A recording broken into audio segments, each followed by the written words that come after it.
ఏదైతే కామ్రేడ్ సుబ్బారావు, పాణిగ్రాహి, నిర్మల, అంకమ్మ, సరస్వతి, ఉమారావు, రమేష్ చంద్ర సాహు ఈ 6 గ్రామరత్వానికి 55 ఏళ్ళు అవుతుందో ఈ రోజు కూడా మనం 6 గ్రామరత్వాన్ని ఆ అమరుల స్ఫూర్తిని ఆదర్శంగా తీసుకుంటూ దేశవ్యాప్తంగా ఉన్నటువంటి కమ్యూనిస్ట్ సంస్థలు, ఉద్యమ ప్రగతిశీల శక్తులు ఈ జిల్లాలో కూడా ఒక 4-5 దగ్గరలో కామ్రేడ్ సుబ్బారావు, పాణిగ్రాహి, నిర్మల, అంకమ్మ, సరస్వతులు వర్ధంతి సభలు జరుపుతున్నారంటే వాళ్ళ కోసం బ్రతకలేదు. వాళ్ళు ఈ భూమిలో ఉన్నటువంటి పీడితుల ప్రక్షాళన, దోపిడీ వ్యవస్థకు వ్యతిరేకంగా కూడు గూడు కోసం కనీసం పేద పెత్తందారులారా మీరు కార్ల మీద తిరుగుతున్నా మాకు గూడు కావాలి, మాకు కూడు కావాలి, మేము ఈ కూడు గూడు కోసం మేము కూడా ఈ పోరాటాల్లో ఈ మహిళలను సైతం ముందుంటాం, మా బిడ్డలను సైతం విడిచిపెట్టుకుంటాం. ఈ పోరాట శక్తులతో ఆ పోరాటం ఏదైతే పంచాయతీ కృష్ణమూర్తితో తోటతో ముందుకెళ్ళిందో కామ్రేడ్ నిర్మల కోసం మీకు కొంచెం చెప్పాలి. కామ్రేడ్ నిర్మల కృష్ణమూర్తి సహచరి అయినటువంటి ఉద్యమాల్లో మహిళలు, ఇక్కడ ఎక్కువ మంది మహిళలు మనం ఉన్నాం కాబట్టి పోరాటాల్లో మహిళల ప్రభావం ఎలాగుంటుందో చెప్తున్నాం. తన పిల్లల్ని విడిచిపెట్టి దాని కనీసం 3 నెలల పిల్లల్ని దళాల్లో తీసుకెళ్ళి దళాల్లో శత్రువు నిర్బంధంతో వస్తున్నప్పుడు పిల్లడు ఏడుస్తుంటే పిల్లట గుడ్డ కుక్కి ఈ శత్రువుకు ఈ దళం కూడా చేరకూడదు, నా బిడ్డ చచ్చిపోతే పర్వాలేదు కానీ నాకు ఉన్నటువంటి సహచరులను కాపాడుకోవాలనే త్యాగమూర్తి కామ్రేడ్ నిర్మల కోసం మనం చెప్పుకోవాలి. అదే గరుడి కోద్ర భూస్వామి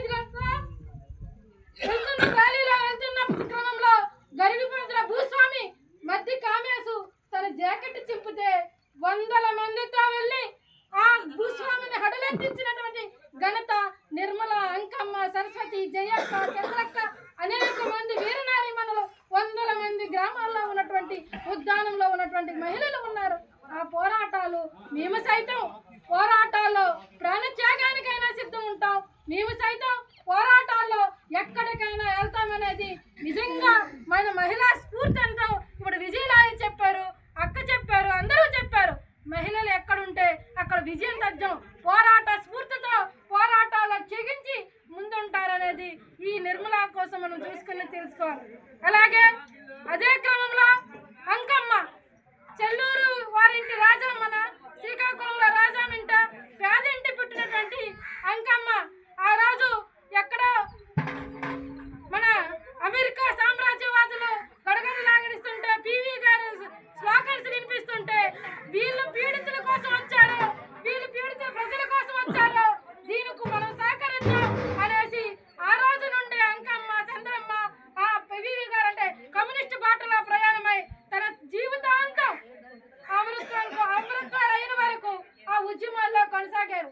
అలాగే జయక్క కూడా శృంగవరపు నరసింహమూర్తి వాళ్ళ నాన్నగారు చెయ్యి పట్టుకుంటూ వస్తే ఆ చెయ్యిలో అంటే ఈ దళాలు అనేది ఈ నిర్మల, అంకమ్మ, సరస్వతి దళము ఎలాగుండేదో మీకు ఒకసారి గుర్తు చేస్తున్నాను. ఈ రోజు మనం మాట్లాడాలంటే ఇక్కడ గడి దొక్కుని ఇక్కడికి రావాలంటేనే ఎలాగ దిగుతాము, ఎలాగ కాండక్ట్ అదే కొండలు ఎక్కుతూ గుట్టలు ఎక్కుతూ అక్కడ ఉన్నటువంటి ఆదివాసీ గిరిజనుల మధ్యన గింజ లేకపోయినా ఎదురు కందలు తింటూ ఎదురు కంద తీసి అవి ఉడకబెట్టి తిని 3 నెలలు నిద్రల ఆహారాలు మాని తన జీవితాన్ని కొనసాగించినటువంటి ఘటన మన కళ్ళ ముందే మన చరిత్ర చదివితే తెలుస్తుంది. వాళ్ళ కోసం కాదు, వాళ్ళ బిడ్డల కోసమే కాదు.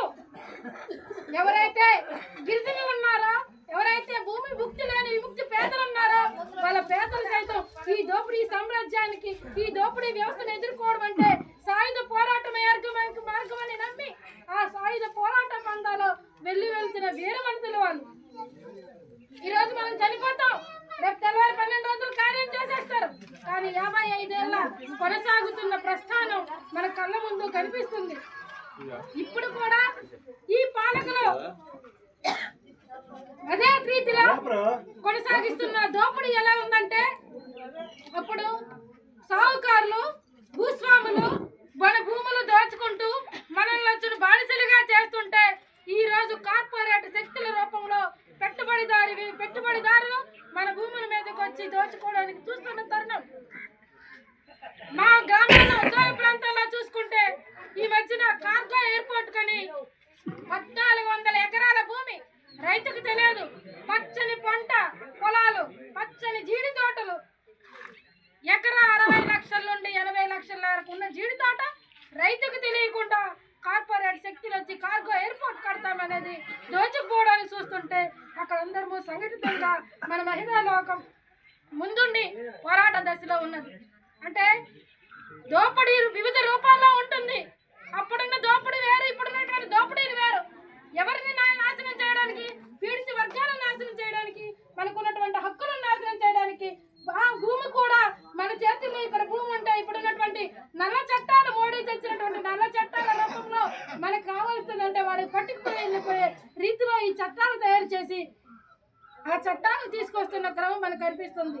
అందుకే అక్కలారా, అన్నలారా, ఏదైతే కామ్రేడ్ సుబ్బారావు, పాణిగ్రాహి, నిర్మల, అంకమ్మ, సరస్వతి, రమేష్ చంద్ర సాహులు, ఉమారావుల ప్రయత్నం అయితే పోరాటాల వారసత్వం ఏంటుందో అమరుల త్యాగాల రూపంలో భవిష్యత్తు కార్యాచరణగా మనం భూమి భుక్తి విముక్తి పోరాటాల నుండి దోపిడీ సామ్రాజ్యవాద విశ్వస్తుంది వ్యతిరేకంగా పోరాటవలసిన అవసరము తక్షణ కర్తవ్యంగా మనకు ఉన్నదని తెలియజేస్తూ ఈ అవకాశం ఇచ్చినటువంటి మిత్రులందరికీ ధన్యవాదాలు.